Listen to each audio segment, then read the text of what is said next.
This is my second visit to this property. I recently took it on for regular weeding. Here's the manual weeding I've been doing this visit, and here's where I'm yet to do.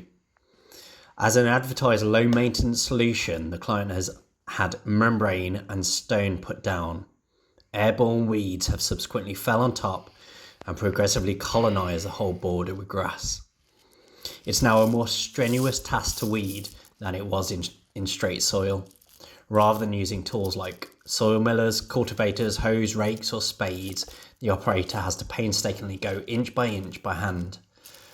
The client now has the choice of it either being very labour intensive, aka costly, or resorting to herbicide at the expense of their and the environment's health, or taking all the stone up and removing and binning the membrane.